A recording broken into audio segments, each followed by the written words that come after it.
Okay, get yourself somewhere nice and comfy so we can read the next bit of The Bee Who Spoke. I've got my blanket and I'm ready to find out what happens next.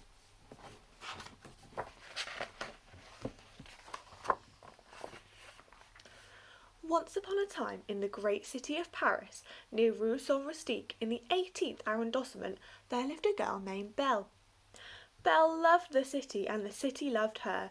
She knew its alleys and avenues, its rhythms, noises, colours and people by heart.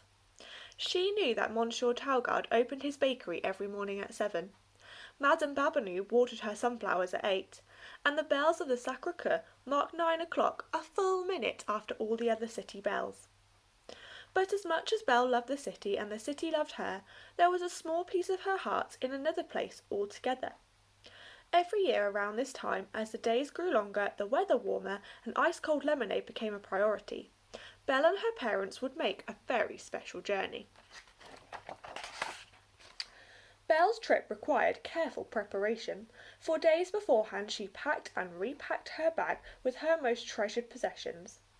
1 penknife, a gift from her father, 5 pencils, each sharpened to a point, 1 magnifying glass, polished to a shine, 1 new camera saved up for and bought.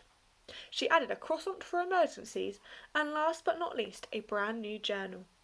If you were to ask anyone in Montmartre about Belle, they would say, Belle sees it all. So she did, and it was all recorded in her journals. After a long journey spent singing songs and playing memory games, they finally arrived at her grandparents' house. Belle was bursting with impatience. Every year Belle's grandfather would work all winter on a gift for her. When she was very small he gave her a hobby horse. When a little older, a tree house. Then last year a beautiful easel. This year her present was something very special indeed. "Where did you find that, Papa?" "Oh, it's a bicycle." It was Belle's mother's bicycle from when she was a girl. Belle had gazed longingly at it a million times in the picture on her mother's dressing table, and now here it was right before her, freshly painted and gleaming in the sun. She could hardly breathe for excitement. Belle threw her bag in the basket, rang the bell twice, and headed off down the lane as fast as her feet would pedal. "Don't get lost!" shouted her father after her. "Don't be late for tea," added her grandmother. "Ride like the wind!" cried her grandpa, laughing. But Belle was already gone. The first thing people from the city always notice when they get to the countryside is the sky. It seems bigger, bluer, more sky-like, stretching as far as the eye can see. Belle saw clouds tumbling into one another, a bird hovering above a patchwork of fields, the tops of the trees swaying in the wind. What she didn't see was the root of a great oak tree in her path. There was a bump, followed by a whoa, followed by a clatter, then an ow. All the animals and insects fell silent. Even the breeze seemed to stop for a moment. Belle looked down. Her skirt was covered in dust. She had a bruised knee, but worst of all she had an uneasy feeling in her stomach. She was lost. Belle didn't know the country, and the country didn't know her. "Hello," she called out in her smallest voice. "Hello," came a friendly voice in reply, but there was no one to be seen. Confused, Belle grabbed her scattered belongings. Then she noticed a little bee gently buzzing towards her. It inspected her croissant curiously. Then it spotted Belle's journal on the ground. "Belle," it remarked, "what a beautiful name." Belle tried to speak, but the words refused to come out. Finally, 3 did. "Bees can't talk!" exclaimed Belle. "Of course we can," said the bee. "You just have to know how to listen." Belle has come top of her class in biology, but at no time has anyone ever mentioned that bees can talk. The bee's voice was wise, thoughtful, and kind. It made the bee seem much bigger than it was. "I think I'm lost," said Belle. She was determined not to cry.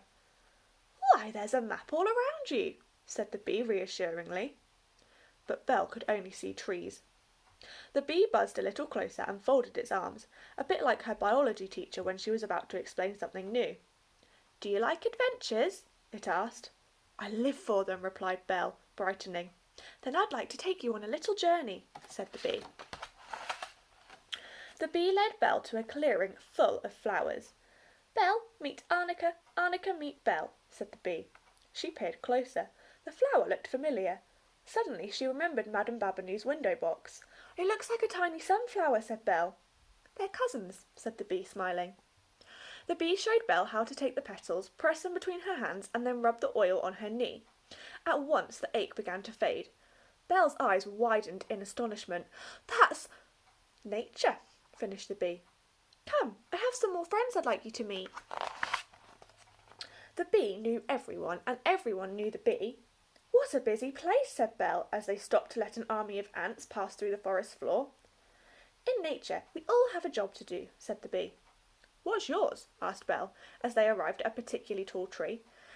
"Ah," said the bee, puffing with pride, "nature gave us the most important job of all." And look at the little ants are going, "Hup, 2, 3, 4, hup, 2, 3, 4. "We help everything grow," said the bee. "If there was no bzzz, there would be no oranges for your orange juice, no strawberries for your jam, none of the delicious things." Belle agreed that this would make for a very dull breakfast. "We visit the plants and the bushes and the trees and carry their precious pollen from one flower to another," said the bee. "That's how nature makes new plants and flowers." "Do you get any treats?" asked Belle, taking out her camera. "Oh yes," declared the bee. "We get nectar." "To make honey!" cried Belle. Her biology teacher would have been proud. They climbed high into the tree, and Belle saw for the very first time a beehive abuzz with busy activity. "Everything seems just so," said Belle, marvelling. "Ah," said the bee, "we have a saying for that." "La nature est bien faite," said the bee proudly. Belle gave a quizzical look. "A place and purpose for everything. That's the beauty of nature," said the bee. Belle gazed in wonder at the expanse of fields, trees and sky before her. "I can see Grandpa's house," she cried with delight. "In fact, I can see everything." Then, remembering her journal, "I must write it all down." And with that there followed the sound of a young Parisian girl descending a tree at the speed of a girl who could have spent her entire life climbing trees in the country. The afternoon became an adventure. They skipped from place to place, the bee pointing, Belle scribbling, when all of a sudden they heard music. Belle got out her binoculars to investigate. "What the goodness!" she exclaimed. They were being followed by a troop of insects and animals carrying what looked like little trombones, but they were in fact bluebells. The birds broke into full song with their chests puffed out. "I know this one," said the bee, delighted. "Join in, Belle, if you can." And nature's song began. "You and me and the flowers and the trees and the birds in the bushes and the seeds on the breeze, with the crickets and the butterflies, the squirrels and the mice and the fish in the rivers and the weevils and the lice and the badgers and the eagles, all the creatures great and small have a place and a purpose and a job and a role. We are one and we are all, or we're nothing much at all. Thanks to the bee, we live in harmony. Oh, thanks to the bee, we live in harmony." A great cheer went up in the forest at the end, and Belle danced with delight. With the greatest of patience, the bee continued to introduce Belle to all of the animals, introducing a large owl who talked in his sleep. "Tut-tut, who are you?" he asked Belle blurrily. Belle suddenly remembered her grandmother's words. It was time to go home. "May I come back tomorrow?" asked Belle. The bee smiled. "You are always welcome here, dear Belle." "Goodbye, then," cried Belle as she turned her bike towards home. And all at once the insects and the birds and the animals stopped what they were doing and waved goodbye in a great chorus to their new friend.